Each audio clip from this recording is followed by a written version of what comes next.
Hello and welcome to the Money and Banking Law Podcast with Joe Sylvia, brought to you by Duane Morris, an international law firm with roughly 30 offices and 1,000 lawyers all over the world.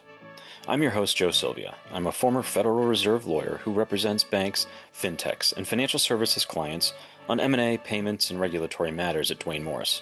I'm also a core member of our banking, fintech, and digital assets and blockchain practices. Now, while we can't provide legal, financial, investment, or tax advice on the podcast, our goal for the Money and Banking Law Podcast is to inform and educate our clients and friends on both the fundamental concepts and structure of the banking ecosystem, as well as critical developments in the law and regulation of money and banking. Thanks for joining us today. As always, if you have any questions from any of our podcast episodes, please reach out to me at jsylvia@duanemorris.com.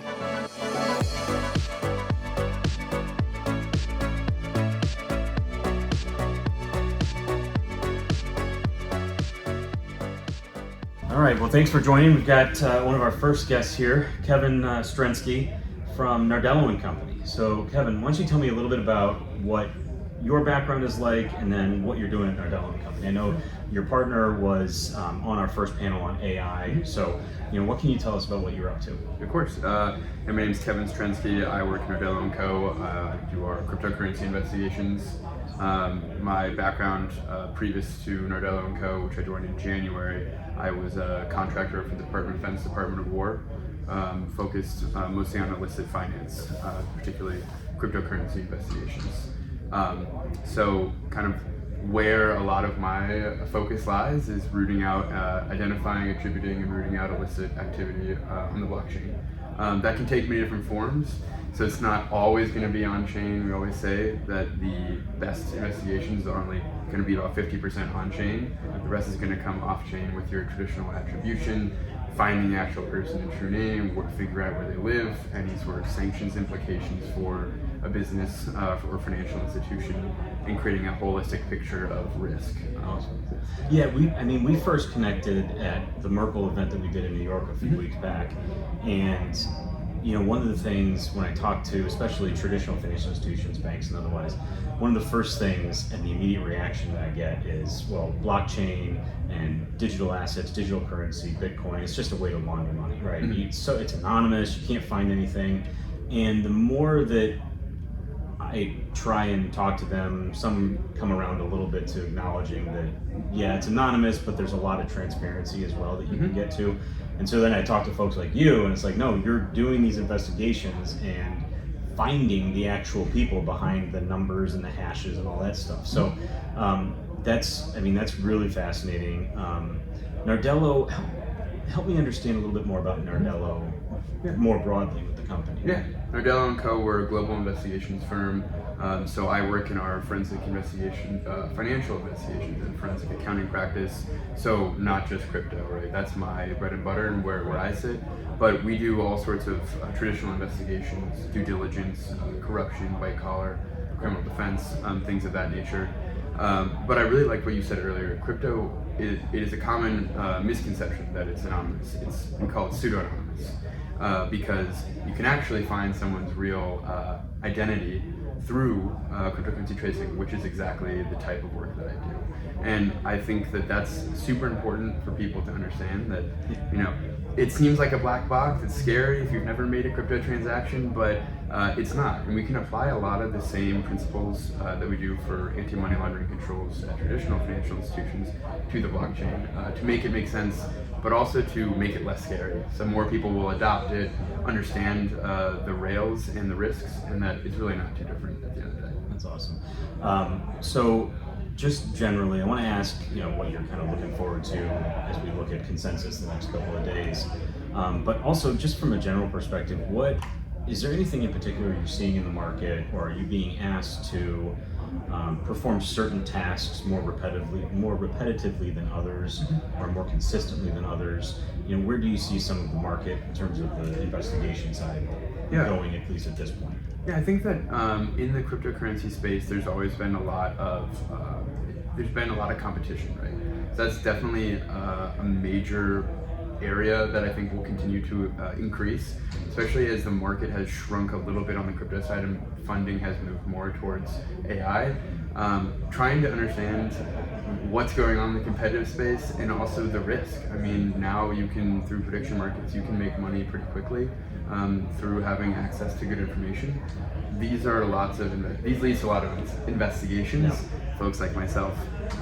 But for consensus and moving forward in the crypto industry, I really want to see more conversations like the one we're having about, I think real adoption comes through trust. Building trust through real guardrails, through real compliance systems, through KYC, and feeling like your money is safe. Every time there's another hack, people always feel skittish, and rightfully so. But I think the way forward is not through new technology innovation necessarily. It's through compliance and building trust, bringing in partners from the traditional financial world, brands you know and trust, folks like yourself, to bring that trust, to bring more people on chain. Yeah, that's absolutely right. I mean, when I was on the panel at the first Merkle event that we did, one of the questions was what will it take for broader adoption? I think we were talking more specifically about stablecoins on that panel. My point was exactly what you just said, right? And this was not planned, but that's exactly what I said is we need to avoid bad press. We need to avoid bad news, because every time something like that happens, there's a group of people, or whether it's traditional finance or one side of the aisle or the other, says, look, that's why we don't like it, because we knew this was going to happen, and here's the proof again. And so, you're right, building the trust and trying to be on a consistent level-ish field where there's not bad event after bad event. That to me is one of the most important things for us going forward. Yeah. And I think that definitely there's a lot of bad press around traditional financial ecosystem, right? Fiat's used every day for bad things. Yeah. But the difference is when you're trying to build the transaction platform of the future, you're trying to completely revolutionize the way we interact with our money, you're fighting an uphill battle, because you're dealing with trusted brands and ways of making payments that have been around for decades, if not centuries. You kind of need to establish yourself. We need to make sure that we win over people through more compliance than perhaps is necessary, because you have to fight that uphill battle to gain more adoption. Yeah, 100%. So anything in particular here at Consensus outside the conversations that you're looking forward to? Who's most important for you to be meeting and connecting here with? I think folks like yourself, law firms, a lot of times when their investigations are necessary, the first call is to their counsel. So folks like yourself. But I think also talking to builders in the space, getting a sense of not only, hey, if you ever have a problem, give me a call, but also start the conversation with them and make them start to think, okay, how do I build my compliance into my product so it's not an afterthought and I'm not having that, moment of, oh gosh, I'm in a bad spot, I really need help now. Taking proactive steps to think about that as part of the basis of any strong product. And also just learning from folks like yourself, learning from people in the industry. It's always an exciting thing.